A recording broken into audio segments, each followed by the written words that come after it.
Ini adalah manakib istri Rasulullah Shallallahu Alaihi Wasallam, Khadijah binti Khuwailid ibnu Asad ibnu Abdil Uzza ibnu Qusay.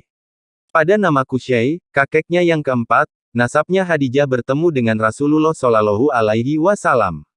Ibu Khadijah bernama Fatimah binti Zaidah. Nenek Khadijah dari pihak ibu bernama Halah binti Abdu Manaf. Abdu Manaf adalah kakek ketiga Rasulullah.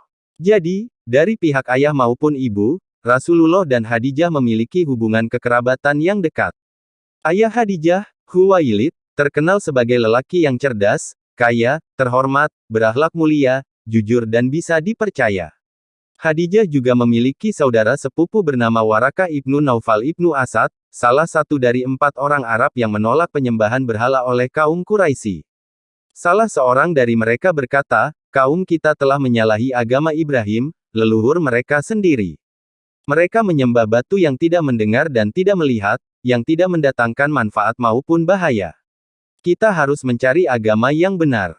4 orang ini kemudian pergi mencari jalan masing-masing. Yang mereka cari adalah Hanifiyah, agama Nabi Ibrahim.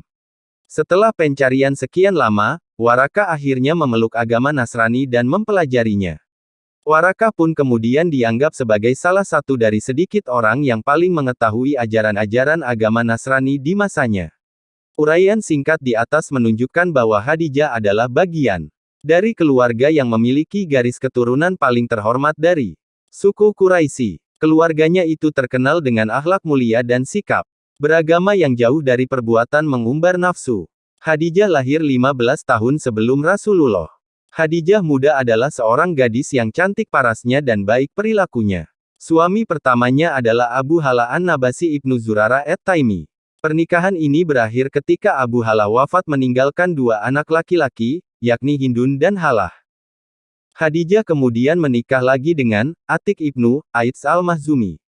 Dari suaminya yang kedua ini, Khadijah memperoleh seorang anak perempuan yang lagi-lagi diberi nama Hindun. Hindun menikah dengan sepupunya sendiri yang bernama Safi ibnu Umayyah ibnu Aits al-Mahzumi. Keturunan Khadijah dari pernikahan keduanya ini sempat tinggal di Madinah dan sering disebut dengan Bani Tahirah, keturunan wanita suci. Dari suami pertama, Khadijah mendapatkan 2 anak, Hindun dan Halah. Hindun pernah diasuh oleh Rasulullah. Dia adalah anak tiri Rasulullah dan saudara tiri Fatimah. Kenyataan itu membuatnya sangat bangga. Dia juga dikenal sebagai orang yang mampu mengungkapkan pikirannya dalam bahasa yang indah dan menawan. Itu terbukti dalam sebuah hadits yang diriwayatkannya menyangkut sosok Rasulullah dan gambaran fisik beliau.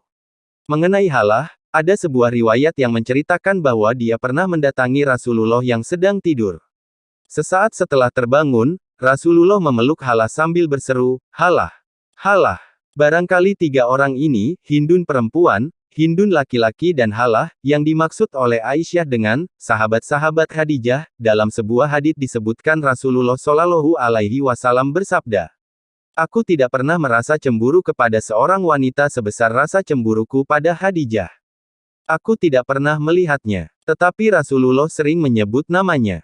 Pernah beliau menyembelih seekor kambing, lalu memotong sebagian dagingnya dan menghadiahkannya kepada sahabat-sahabat Khadijah." Hadits riwayat Bukhari, Muslim, Tirmidzi dan Bagawi. Di masa jahiliyah, Khadijah diberi gelar wanita yang suci, tahirah. Setelah 2 kali menikah, banyak lelaki yang meminangnya dengan menawarkan sejumlah harta sebagai mas kawin. Tetapi Khadijah menolak semua pinangan itu. Perhatiannya difokuskan pada upaya mengasuh anak dan mengelola perdagangan. Dalam dunia perdagangan saat itu, Khadijah adalah nama yang sangat diperhitungkan. Hampir setiap kafilah memuat barang dagangannya dalam jumlah besar. Khadijah juga mempekerjakan orang-orang Quraisy yang jujur dan terpercaya untuk mengawasi barang-barang dagangannya itu. Suatu hari, Khadijah hendak mengirim kafilah dagang ke negeri Syam. Dia mencari seseorang yang bisa diutusnya ke Syam untuk mengawasi dan memimpin rombongan dagang tersebut. Saat itu, masyarakat Mekah sedang ramai membicarakan Muhammad ibnu Abdillah, seorang pemuda yang memiliki kejujuran dan keluhuran budi di tengah rekan-rekan sebayanya yang sibuk berfoya-foya. Khadijah berpikir, mengapa tidak Muhammad saja yang ia utus untuk menangani urusan-urusan perdagangannya di Syam. Muhammad adalah orang yang jujur. Dan kejujuran sangat penting dalam perdagangan. Tetapi, Khadijah tidak pernah mendengar Muhammad memiliki pengalaman berdagang. Pilihan itu sebetulnya berisiko. Khadijah hanya mengandalkan firasat dan nalurinya yang jarang salah. Akhirnya, Khadijah pun memanggil Muhammad dan mengajaknya berbincang-bincang tentang perdagangan. Dalam perbincangan itu, Khadijah menangkap kesan bahwa Muhammad adalah seorang pemuda yang cerdas, santun, pandai menjaga diri dan berpenampilan sempurna. Muhammad terlihat begitu tenang ketika diam dan terlihat begitu berpengaruh saat berbicara. Dia selalu memerhatikan lawan bicaranya, mendengarkannya dengan teliti, dan tidak pernah memperlihatkan sikap setengah-setengah. Sebagai seorang pedagang yang berpengalaman, Khadijah tahu bahwa Muhammad adalah orang yang dia cari. Khadijah berkata, "Aku memanggilmu berdasarkan apa yang kudengar dari orang-orang tentang perkataanmu yang jujur, integritasmu yang terpercaya, dan akhlakmu yang mulia. Aku memilihmu dan kubayar engkau 2 kali lipat dari apa yang biasa diterima oleh seseorang dari kaummu." Muhammad menerima tugas itu dengan senang hati. Khadijah juga mengamati gambaran fisik Muhammad. Cara dia berjalan menunjukkan rasa percaya diri yang tinggi.